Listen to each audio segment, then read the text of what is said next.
तर म्हणजे डोंबाराचा खेळ असतात ते डोंबाराचा खेळ गावात यावा आणि शेवटची उडी ठरलेली असते हनुमान उडी डोंबाराची. ते हनुमान उडी कोण हाणतो? पहिलवान हाणतो. एका गावामध्ये ते डोंबाराचा खेळ आला, त्याचा खेळ झाला. त्या पहिलवानानं शेवटची हनुमान उडी हाणली, ती बघितली 4-5 चोर हाणली. आयला म्हणले आपण रात्री पळावं लागतंय आपल्याला. त्या तटबंदी चढ, आता जुन्या तटबंदी होत्या वाड्याला, त्या तटबंदीवरून चढायचं, आतून कडी खोलायची, मग चोऱ्या करायच्या. लय अवघड काम आहे आपलं. म्हणजे याला सोबत घेऊन हा उडी खात जाईल, कडी काढत जाईल, आपलं चोरी करायची, फरार व्हायचं. ते त्याच्याकडे गेले पहिलवानाकडे, म्हणजे येतो काय आमच्यात? तो म्हणला येतो पण मार्जिन किती? कारण आता मार्जिन वर चाललंय सगळं. ते म्हणले 70% मार्जिन तुला. म्हणला 70%. काम काय माझं? म्हणजे काहीच काम नाही, उडी खायची, कडी खोलायची फक्त, बस दुसरं काहीच काम नाही. तो म्हणला चालतंय, यांचं ठरलं. रातच्या 12 वाजता गेली, त्याला वाडा दाखवला. तो त्या वाड्यात उडी खायची, आतून कडी खोलायची, बाकीचं आम्ही काम करू, तुला बाकी काही काम करायची गरज नाही. ते म्हटले चालतंय. हा गडी आला, आता याला त्या डोंबाराच्या खेळातली सवय 1, 2, 3 म्हणलं, मग ते उडी आणायचा, त्याच्यात ते हलक्या वाजायचे, याचा राग पुरवायचं, याला सवय. तो म्हटला उडी खातो पण 1, 2 म्हणा. चोर म्हणले बरं ठीक आहे, आता 1, 2 म्हणावंच लागते चोरी करायची म्हणले. चोरा म्हणा म्हणले. चोर म्हणले 1, 2, 3. ते जागे असो चोर हा उडी साडे आवाज नाही, चोरी करून का जायचं आपल्याला? ते म्हणला नाही नाही आता डबल. चोर म्हणले 1, 2, 3. तरी गडी जागे होती. चोर व्हायचा एकाने सप्ताह टाकला त्याला. म्हणले अरे 12:30 इथं 1:45 झाली, कधी चोरी करायची? ते म्हणला नाही नाही आता शेवटची बात. तुम्ही म्हणा परत. चोर म्हणले 1, 2, 3.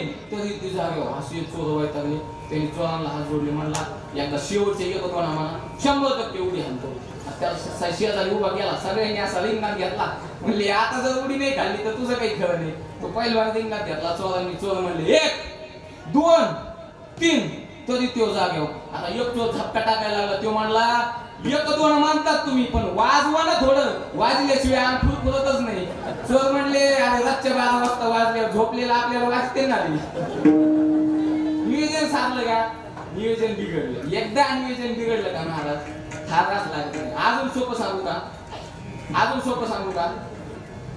सांगू का अजून? ते काय माहितीये का?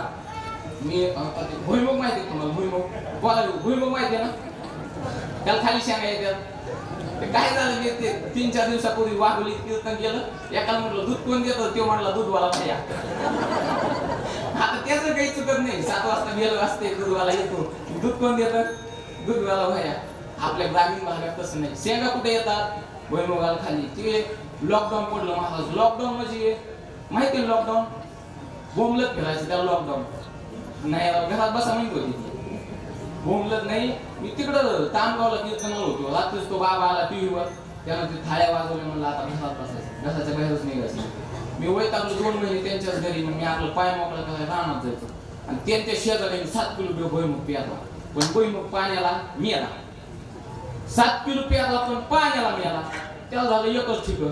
त्यांनी ठिक घरी आणलं, दारात 12 बाया बसवल्या फोडायला. मी वैतागलो. म्हणलं का होता त्या? एक ठिक शेंगा 12 बाया फोडायला. म्हणले महाराज तसंच असते. म्हटलं तसं कसं? म्हणलं एका वेळेने 4-4 शेंगा खाल्ल्या तर ठीक असं. पण म्हणले महाराज हे काय उगाच पांढरं झालंय का? उन्हाळी नाही पांढरं झालं. बरं म्हटलं नेमकं काय? म्हणलं काय विषय काय हा? ते म्हणले महाराज तुम्ही नियोजन बघा, तुम्हाला नियोजन सांगतो. म्हटलं काय तात्या?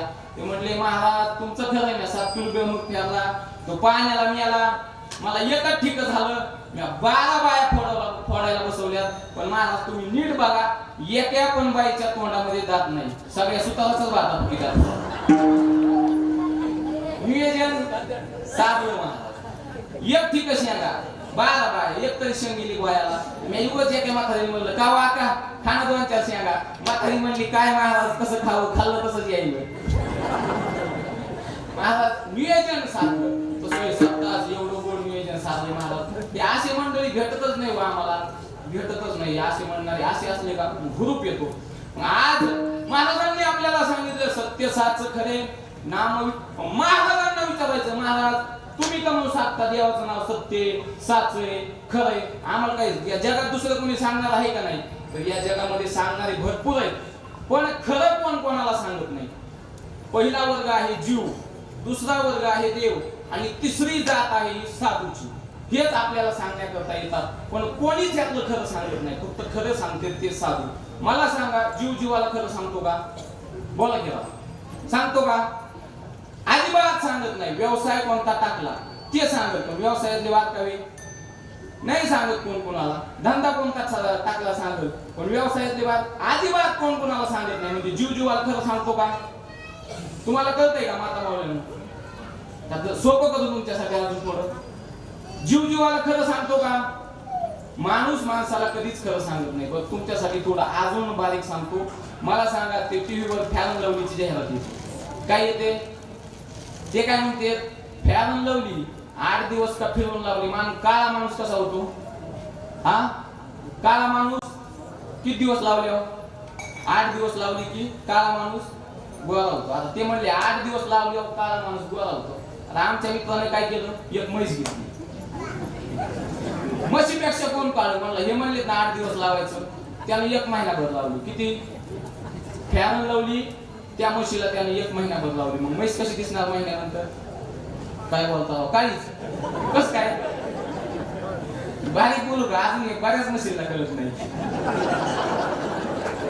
फॅन लावली लावल्यानंतर माणूस कालच अजून बऱ्याच जणांना कळत नाही मला सांगा जीव जीवाला खरं सांगतो का त्यांनी काय सांगितलं होतं फॅन लावली वाल्यानं आपल्याला 8 दिवसात काळा माणूस गोरा होतो मला सांगा मग 8 दिवसात महिनाभर लावली तरी म्हैस झाली का थोडी तरी पाहिजे अजिबात नाही म्हणजे जीव जीवाला खरं सांगतो का अजिबात नाही पहिला वर्ग आहे जीव जीव जीवाला अजिबात खरं सांगत नाही दुसरा वर्ग आहे देव खरं सांगतात देव आपल्याला विचारित पण नाही अजून खाली जाऊन बोलायचं म्हटलं देव आपल्याला हिंग लावून विचारित देव आपल्याला मोजितच नाही खरं बोलायचं देव आला तर देवाने स्वतःच सांगितलं मी आलो तर पुण्यवाना करता तरी येतो नाही तर पाप्या करता तरी येतो देव म्हणतो परित्राणाय साधूनाम विनाशाय च दुष्कृतां धर्म संस्थापन अर्थाय संभवामी युगे युगे आलो तर